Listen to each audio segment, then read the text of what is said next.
Within the heart of Chichester, an initiative to help and inspire 16 to 25-year-olds to start their own business. Within Chichester, a wealth of entrepreneurial talent exists. From January 2016, young startup talent has been searching the area to find the most feasible ideas. The Chichester area has revealed a wealth of entrepreneurial young talent. Tonight is no different. Welcome to the final of Young Startup Talent 2016. Every year, a set of young business people submit their business concepts to see if they have what it takes to win over the local business community and be in with a chance to walk away with £50,000 of investment. Buried amongst the bustling streets of Chichester and district is a wealth of young talent, just waiting to be discovered. This year, a team of leading business professionals gathered to find the young business talent in the area, in a bid to whittle Chichester's finest talent down to its very, very best. We've tested the nerve of countless aspiring entrepreneurs over the course of the past year, watching ideas grow into concrete business plans and learning who has what it takes to see it through.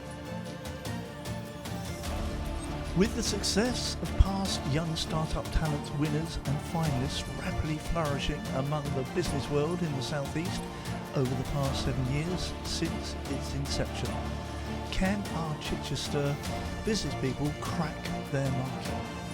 This year is no different. Who knows their business inside out? Who can face the judges under pressure? And who has what it takes to be the next big thing?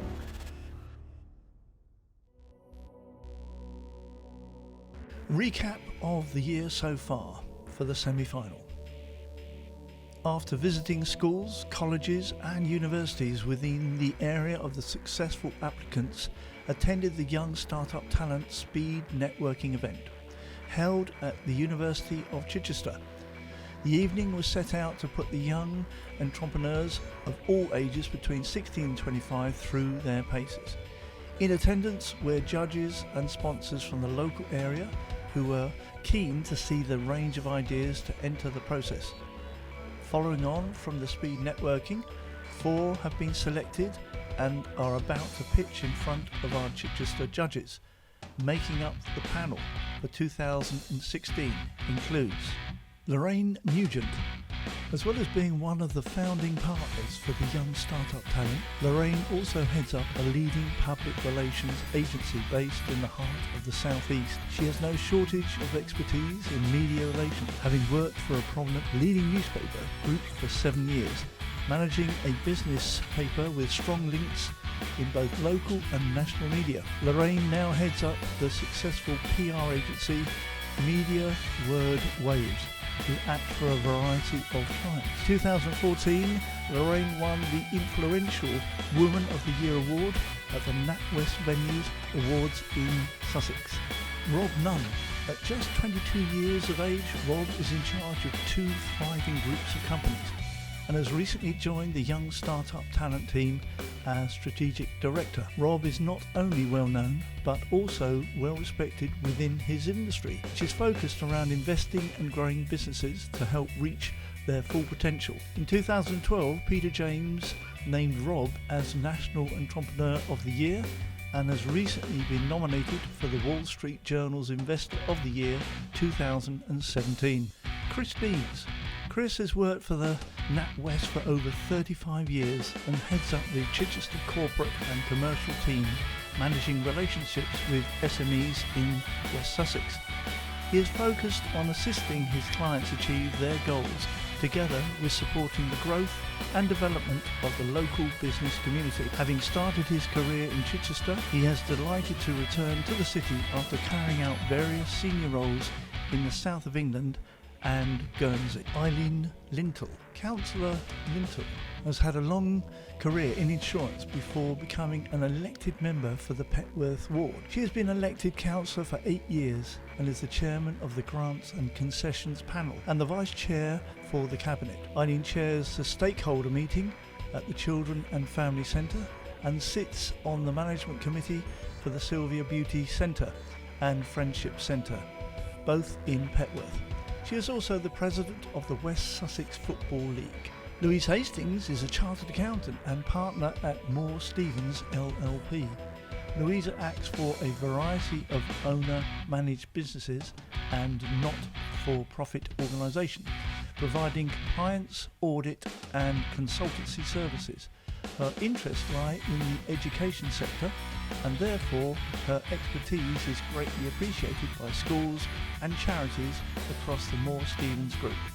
Gary Shrimpton. Gary is editor-in-chief and editor for a range of quality paid-for regional titles across Sussex. He leads regulation, excellence and editorial governance for Johnson Press and is deputy chairman of its editorial board. An award-winning writer, his rural diaries have been published nationally as well as across the regions.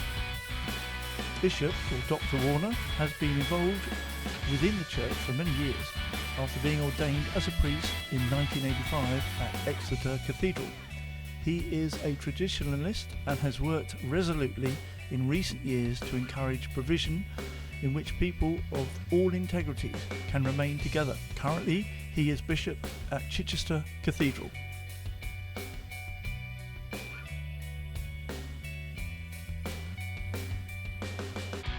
Charles Taylor of Charles Taylor Pens, age 17. Charles Taylor Pens design and create individual luxury bespoke pens to fit their customers' needs. They use a variety of materials from wood through to acrylics to create handcrafted, made-to-order pens. With a variety of designs and styles, Charles Taylor Pens capture your every requirement. Let's see how Charles is in front of the judges. My name's Charles Taylor and I'm the manager and owner of Charles Taylor Pens. I design and create unique one-off bespoke pens. I specialise in pens and one-off materials. So a key thing with my pens, if somebody comes to me and says they've got a tree in their garden which is going to be cut down, or an old bench which they want to keep a special memory, I can turn that into a pen.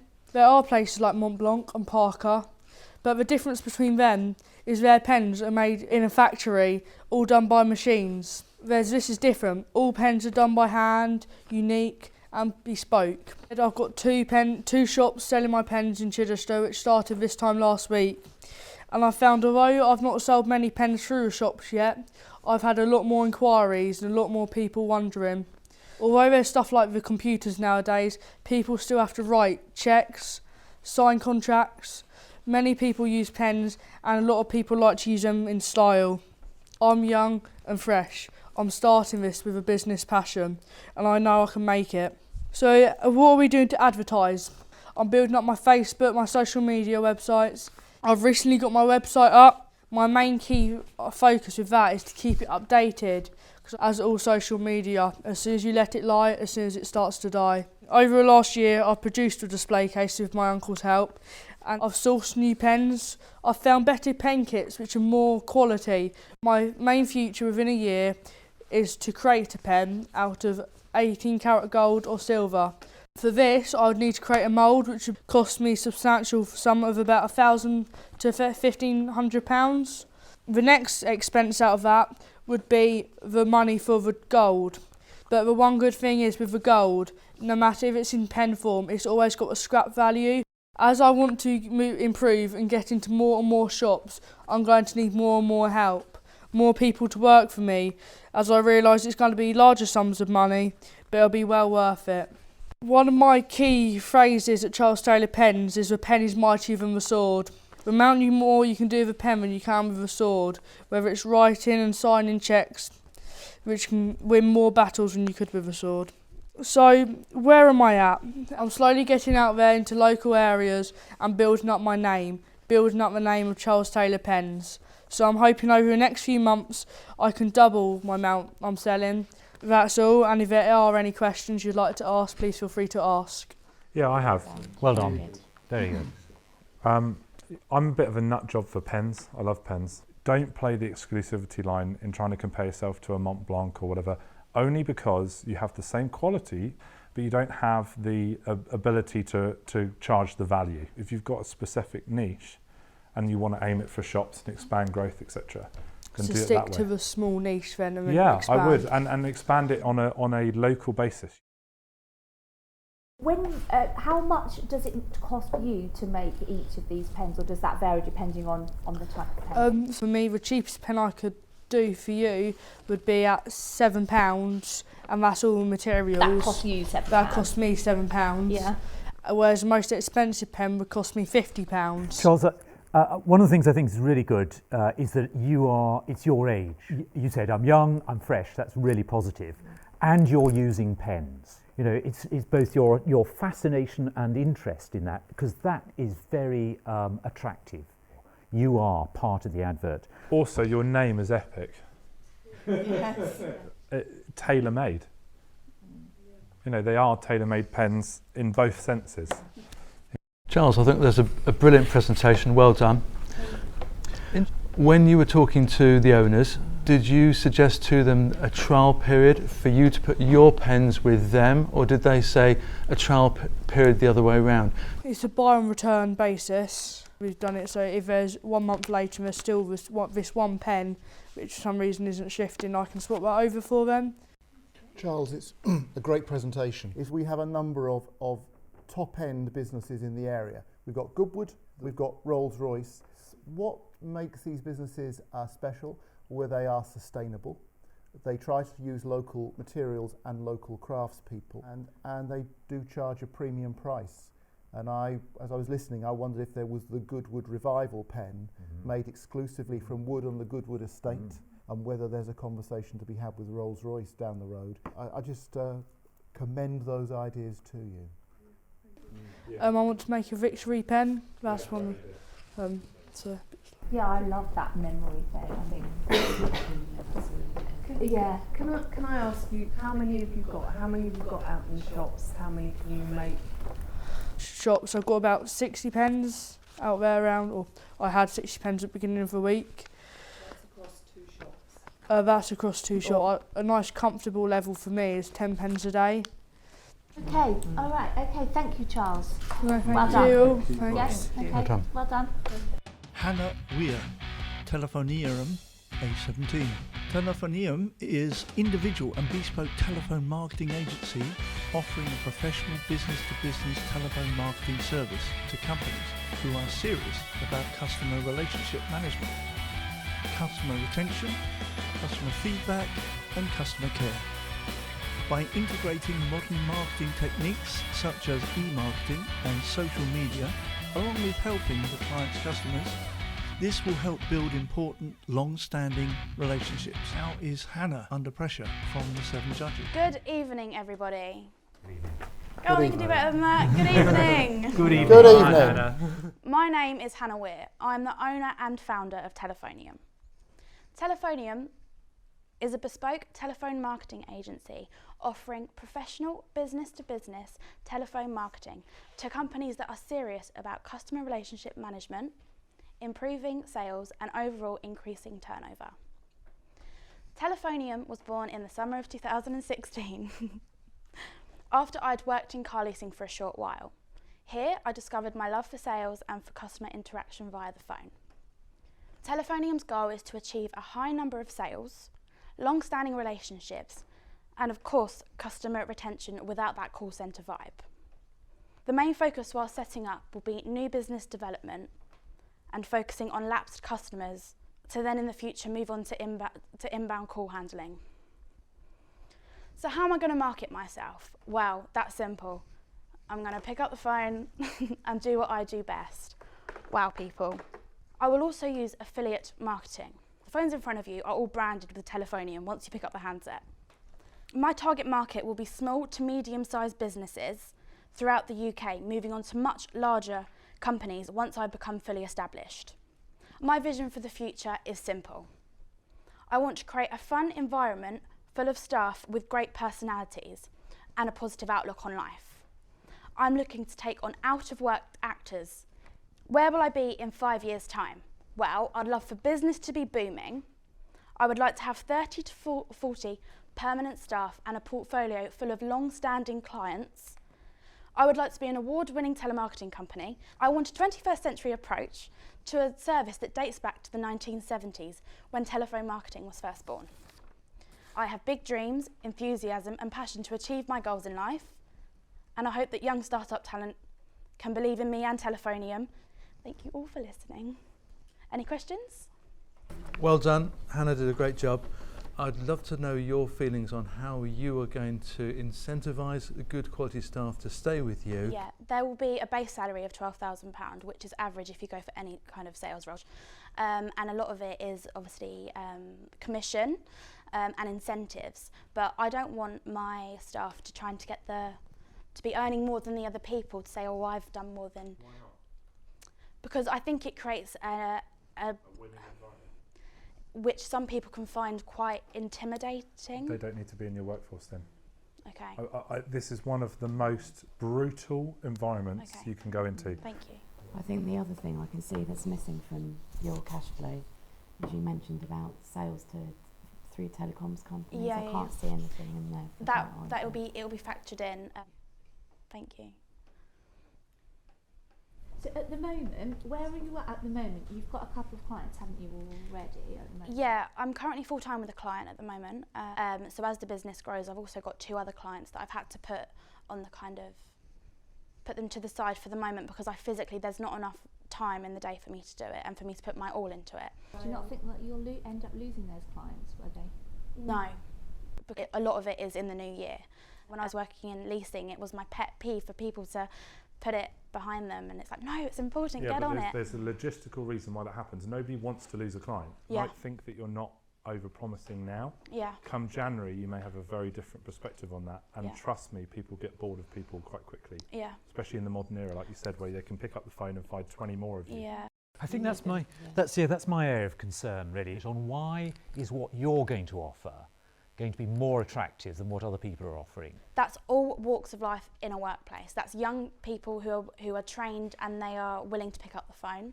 They like what they do, they're passionate, and they're money motivated.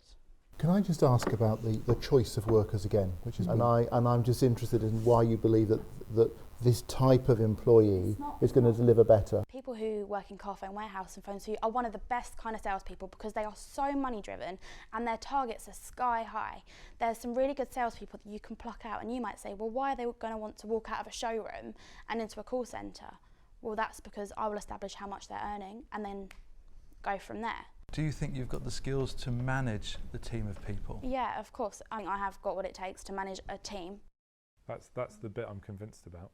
You can tell you're going to be a strong leader. Come over with passion and thought. I'm an Aries. Okay, all right, thank you. Thank you, Hannah. Thank you very much. Good luck. Thank you. Thomas Orchard of Tom's Computers, age 17. Tom's Computers is a device support company crafted to deliver the very highest of standards across all forms of technology services. The company will offer all aspects of device repair, whilst not only diversifying to a non-sustainable extent, with a business goal to have the strongest device repair image in the whole of the UK. Tom's Computers aims to be the all-in-one solution place for all technical devices. Good evening everyone, my name is Tom and I'm a student of Bishop Bluffer Sixth Form in Chichester. When a friend had just had their iPhone repaired, I thought back to the vast amounts of time that I'd seen friends do the same. If within my friendship group someone broke their device this frequently, there had to be a huge market for these device repairs, and I wasn't going to stand around while these shops made a large profit that my technical knowledge and entrepreneurial spirit could entitle me to as well. Therefore, I founded Tom's Computers, an all-in-one solutions place for all technical devices. Tom's Computers offers 5 main services currently. These include bespoke tower PCs, iPhone repairs, computer repairs, recycling and reselling of devices, and technical support. The beauty of Tom's Computers is that it started just under 4.5 months ago, but has been fully self-sufficient and required very little initial investment to get it to where it is now. I've attained a wealth of reviews, some of which featured on page 9 of my business plan, leaving me a respectable 100% positive feedback. I've created a website in which customers can easily get in contact with the business. However, I'm looking into expanding this site to include a booking platform to allow easier administration as well as usability for the customer. By the end of the next 3 months, I want to have 10 or more people using Tom's computers each week for any service we offer, business cards in many local shops, flyers being posted through doors in the local area, posters printed to be put in shop windows, have stock ordered well in advance for customers, and to have found a supplier that I can pay for good quality items in bulk. At the end of the next 12 months, I will have national advertisements. I will also have purchased new technology with my profits that allow me to carry out device repairs and solutions faster and at a smaller cost and to an even higher standard. The first part of my 5-year plan is the true expansion of Tom's Computers. I envisage having shops in the main high streets of the south of England, as well as branching out even further. I want Tom's Computers to be the first thing anyone thinks of when it comes to getting their device repaired all over the country. I see Tom's Computers achieving national advertisement, as well as having a dedicated workforce. I can also see the possibility of teaming up with a large phone brand to help deliver the very best service I can. My vision for the future concludes with one thing: success. I've always been a keen and motivated entrepreneur, so there is no doubt in my mind that I can make this work. I want to offer services that will capitalise on the ever-growing tech world we live in today. Thank you very much. And how have you told people, and what sort of age ranges? Well, the vast majority of people that come to me, actually I get through my Facebook advertising. I bump it every so often, maybe 2 times a day, and people will see it. What, as in boost it? Boost it, yeah. Yeah, and it basically just pushes it up to the top of their feed. And I do that most days, and that's how most of my customers get in contact. Can we look into the future a bit, Tom? I mean, first of all, I think I want to say your graphics, I think, are really good. I'd just like us to hear a little bit more about what you imagine your shop's going to be like. Well, often I will go into a phone shop and I will walk in and there'll be someone on the desk repairing a phone right there, talking to me, selling me this phone case. I'd like it to be, you know, you have the front, you have the person you speak to get it repaired, and in the back it's sort of a workshop. So I've done surveys and things, and I've found that they did not like the service they were given. They find that their phone screens lift up after the next 2 weeks, and at that point they're going to say, no, I'm not going to go there anymore, I'm going to go to Apple and pay the extra £200 because they can't afford for that to happen. And you feel you've got the expertise to move from an Apple MacBook Pro to a Samsung? Yeah, I mean, there's there's a tutorial site which you can pay a subscription for, which I do. I find myself being able to repair the top band of difficulty myself, and I feel I could show someone else how to do that as well. So it doesn't matter what the device is, I can follow that procedure. One of the things that you're selling yourself on is that your speed of turnovers is that people don't have to wait weeks and that for their device to come back.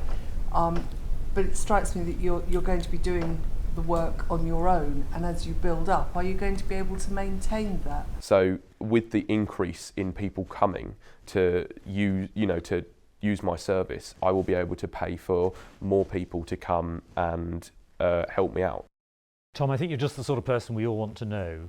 Have your card somewhere. Tell me where you think the industry is going to go in the future. Do you think you might have to adapt over the next 10 years? I think the tech industry is one that changes so much, and I'm sure you'll all agree. I mean, these laptops, they get thinner and thinner and lighter, but they also get more and more breakable, as with all mobile devices. And I still think there is a good few, a long time before we completely make ourselves isolated to something that cannot be broken. What drives and motivates you? Basically, I'm driven by the idea of building myself up and becoming an accomplished businessman, because that's something I've always wanted to do. So, And I think you're going to do it. Thank you. Okay. Well done, Tom. Okay, well done. Thank you. Thank you very much for your Leanne Robertson, LSR Therapies, age 22. LSR Therapies is a local business providing sports massage therapy and pregnancy massage therapy. It provides both a mobile business travelling to patients' homes and also has a permanent clinic set up in the local hair, beauty and treatment salon in Portsmouth. LSR Therapies offers an excellent range of services, but also has the added versatility to travel to clients' homes, enabling the business to stand out in a competitive market. Good evening, ladies and gentlemen. My name's Leanne Robertson and I am the proud owner of LSR Therapies. LSR Therapies is a pregnancy massage therapy company along with a sports massage therapy company. This local business began in a cramped and very small spare room in my parents' house that has now become a professional sports massage and pregnancy massage therapy company with one clinic in a hair salon situated in Portsmouth, along with LSR Therapies actually having a mobile business. I've worked out a cost which is based on a competitive market of the local areas of Hampshire and West Sussex, to ensure patients not only receive the best treatment and care, but also get the best price. Having a base plus the mobile service, 2 different types of massage at a competitive rate has allowed for LSR Therapies to increase in clientele over the past 7 months. With up to 3 patients within the first month when I began, to now at 7 months later with 5 to 7 sports massage patients and 2 to 3 pregnancy massage patients, and a new patient that's blocked out 2 treatment sessions per month until her due date next year.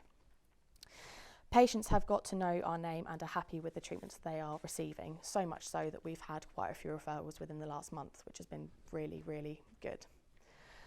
Within the next 12 months, I'll be looking at using my bed space within the clinic for a contractor, so get someone in, which will keep overheads down and also increase the clientele and profit. Within the next 16 to 18 months, I'd like to employ 2 qualified massage therapists, 1 in sports massage therapy and 1 in pregnancy massage therapy, and put them on the PAYE system. And this will hopefully then grow into a clinic that I would like to have in the next 18 to 20. This will allow myself also to continue in progressing my business, as within the next 28 months I'd like to have 2 clinics, one with a gym attached to it, where I can perform rehabilitation therapy as well, and one just be a clinic just purely for massage therapy. Although this will mean costs of treatments increasing, I do not see this as a threat to the business, as within the first 3 months I charged £15 for half an hour and £25 for an hour, and patients have still come back with the prices that they are today. Which I understand that due to being a student, I am not able to commit to my business full time. However, I see this as a positive because my degree is in sports therapy, so I need my degree for my business, and my business is motivating me through my degree, and likewise the other way around. Can I ask, you've just given us a list of your pricing. Of course, yeah. I may have not heard it, Of but course, yeah. you offer a mobile service. Yes. Do you differentiate what you charge? Currently, no, just purely because that's not something that I've put into my budget at the moment, but it's something that next year I am looking at doing. Obviously, different houses have a different mileage, so it's just trying to work out how much I'd need to charge on top. I love the gym idea. Yeah. Works really well. So I played rugby for a long time and I broke my shoulder. Mm-hmm. I spent probably the best part of £2,500 in 2 years. It's a genius idea.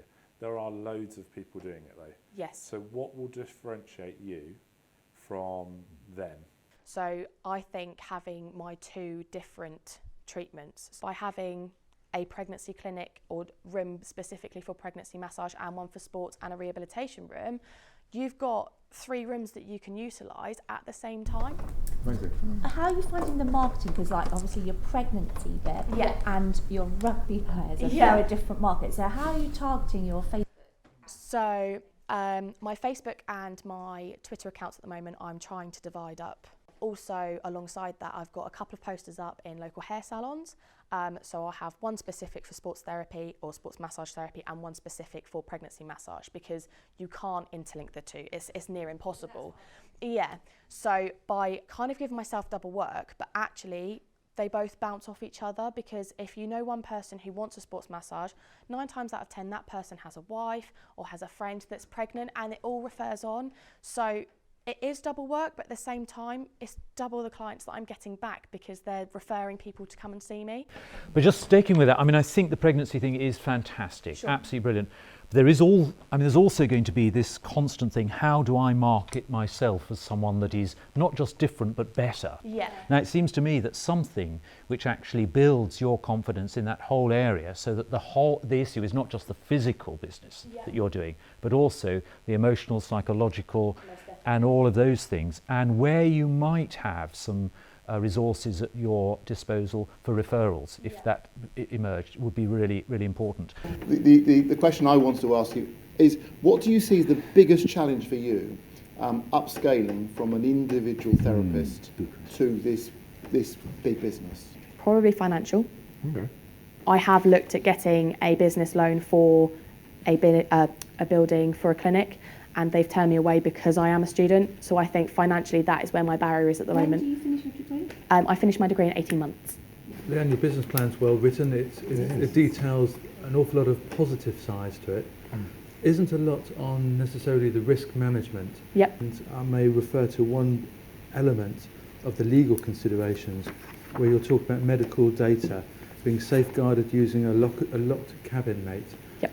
Is that sufficient, and are you regulated under the Data Protection Act? So yes, I am. My insurance is through Balance, who also use the Sports Therapy Association, so it's all covered under that umbrella, and they have also taken that as a CPD and recognised it, and they've also insured me on that. Excellent. Great presentation. Thank you. Thank you. Thank you. As we draw closer to the end of a fantastic year within Chichester, the judges have to make the difficult decision of selecting just one entrepreneur who will walk away with the prize fund of business products and services. Yet the Startup Talent would like to thank all of the sponsors and supporters for their huge support and look forward to working with the next set of entrepreneurs for 2017. All of those who've made it through the process have the support and business network to make their business a success. We look forward to keeping in contact and up to date with their progress as they grow throughout the year. To find out more about Young Startup Talent, the sponsors involved, and to follow the process of entrepreneurs past and present, please visit www.youngstartuptalent.co.uk.